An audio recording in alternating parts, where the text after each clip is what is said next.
Magic ಪರ್ವತ, ಹಸಿರು ಬೆಕ್ಕು ಮತ್ತು ಪ್ರೇತ ಪ್ರಯಾಣ. ಒಂದಾನೊಂದು ಕಾಲದಲ್ಲಿ ಮ್ಯಾಜಿಕ್ ಮೌಂಟೇನ್ ಎಂಬ ಸುಂದರವಾದ ಪರ್ವತ ಗ್ರಾಮವಿತ್ತು. ಆ ಬೆಟ್ಟಕ್ಕೆ ಯಾರೂ ಹೋಗಬಾರದು ಎಂದು ಹಿರಿಯರು ಹೇಳುತ್ತಿದ್ದರು.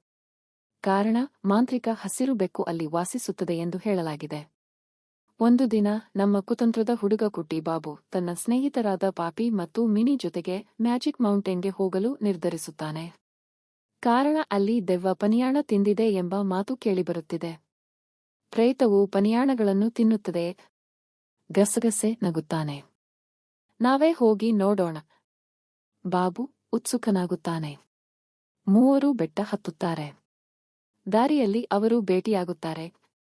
ಮಾತನಾಡುವ ಕೋತಿ, ಹಲ್ಲಿನ ಹಾವು, ನಗುವ ಮರಗಳು, ಇದ್ದಕ್ಕಿದ್ದಂತೆ ಪಟಾಕಿಗಳ ಸುರಿಮಳೆಯಾಗುವ ಮೋಡ.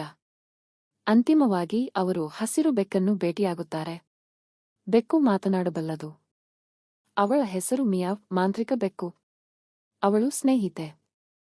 ಆದರೆ ಭೂತದ ಬಾಜಿ ವದಂತಿಯನ್ನು ಹುಟ್ಟುಹಾಕಿದವಳು ಅವಳು. ಆದ್ದರಿಂದ ಜನರು ತಪ್ಪಾಗಿ ಪರ್ವತಕ್ಕೆ ಬರಬಾರದು.